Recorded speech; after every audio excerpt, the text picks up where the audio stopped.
माननीय सभापति महोदय, आपने बजट पर बोलने का जो मौका दिया, इसके लिए आपको बहुत बहुत धन्यवाद। माननीय सभापति महोदय, मुझे नहीं लगता कि राजस्थान की जनता के लिए किस तरह का बजट पेश किया गया। इससे पूरी जनता को बहुत निराशा मिली है और सिर्फ कागजों में जो लेखा जोखा आपने सदन के सामने रखा है, ये जनता को गुमराह करने वाला है। माननीय सभापति महोदय, मैं कोटा भीम गंगापुर जिले से आता हूं और पूर्वी राजस्थान में हम गंगापुर जिले से 3 विधायक चुनकर आए। हम तीनों विधायकों को इस बजट से वंचित रखा गया है। किसी प्रकार का कोई भी इसमें सौगात नहीं दी गई है। ये साबित होता है कि राजस्थान की सरकार, जहां से कांग्रेस के विधायक चुनकर आए हैं, उनके साथ किस तरह का सौतेला व्यवहार इस सरकार ने किया है। हम मानते थे कि पूर्वी राजस्थान से भरतपुर जिले से माननीय मुख्यमंत्री जी चुन के आए, जो वहां के रहने वाले हैं। जनता को बहुत आशा थी कि भजन लाल जी पूर्वी राजस्थान में पहली बार मुख्यमंत्री बने हैं, तो लोगों को इसके विकास के कुछ नए काम वहां से स्थापित होंगे। पर एक भी काम पूर्वी राजस्थान भरतपुर संभाग में ऐसा नहीं किया गया है। जहां तक महलों को और राजा महाराजाओं के महलों में पैसा दिया गया, हमारे यहाँ तो मंदिरों में भी नहीं दिया गया। पूर्वी राजस्थान में कैला देवी का मंदिर है, मदन मोहन जी का मंदिर है, बड़े बड़े ऐसे धार्मिक स्थल है,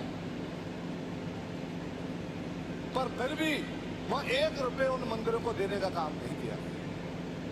सिर्फ और सिर्फ भारतीय जनता पार्टी के लोग जहां जीत कर आए हैं, उनको ही पैसा देने का काम किया गया। किसान और युवा बेरोजगारों को किसी तरह का इस बजट में प्रावधान नहीं रखा गया है। हमारी सरकार के दौरान किसानों को जो फसली ऋण मुफ्त ब्याज पर दिया जाता था, उसमें भी आपने कटौती कर दी। इस तरह का जो हमारे देश के जवानों के साथ भी जो आपने अग्निवीर योजना लागू की है, उससे पूरे प्रदेश में बहुत निराशा है। मेरे क्षेत्र में कई अभी अग्निवीर जो शहीद हुए, उनको शहीद का दर्जा नहीं मिला। और हमारी जब सरकार थी तो उनको 30-30 लाख रुपए का पैकेज दिया जाता था। आज 1 रुपए का पैकेज उनको नहीं मिल रहा। राजस्थान में कह रहे कि बजट में कह रहे कि 4 लाख युवाओं को नौकरी देंगे, जबकि बैकलॉग 1,87,000। आप 4 लाख नौकरी देंगे कहां से? आप युवाओं को भ्रमित कर रहे हैं। नहीं, कहां से देंगे मंत्री जी? आपका रोड मैप कोई है ही नहीं इसके लिए। आप भर्ती की जगह नहीं निकाल रहे। आप बिल्कुल जो गुमराह करने की वाली स्थिति पैदा कर रहे हैं, ये आज का युवा भी समझ रहा है। आप बार बार कहते हैं पेपर लीक हो गए। अरे भाई, पेपर लीक तो आपके समय में भी हुए, उत्तर प्रदेश में हो रहे, गुजरात में हो रहे, कौन से स्टेट में नहीं हो रहे? और अब आप सरकार में आ गए तो आप रोकिए। अभी नीट का पेपर लीक हुआ है और आप कहते एयरपोर्ट लीक हो गए, सड़क लीक हो गई, राम मंदिर की छत लीक हो गई। इससे बड़ी बात क्या हो सकती है? बहुत दुर्भाग्य की बात है, 13 पुल एक ही दिन में गिर गए।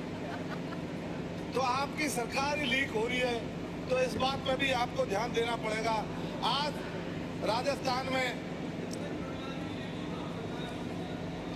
सरकार ने ईआरसीपी के बारे पर बहुत ढंढोरा पीटा था और ये ईआरसीपी 2016-17 में मुख्यमंत्री जी जब वसुंधरा जी थी तो उनके टाइम पे ये योजना लाई गई। और ईआरसीपी पर प्रधानमंत्री जी ने भी अजमेर में, जयपुर में आकर कई बार इस बात पे भाषण दिए और जनता को गुमराह करने का काम किया। हमारी जब सरकार थी तो उसमें प्रावधान रखा, बजट भी खर्च किया, ई सरदा में भी बहुत सारा काम हुआ और आज उसका नाम चेंज करके मैं आपसे सभापति महोदय, आपके माध्यम से सरकार से कहना चाहूंगा कि आप डीपीआर, क्या डीपीआर बनाइए, ये सदन के सामने तो रखें।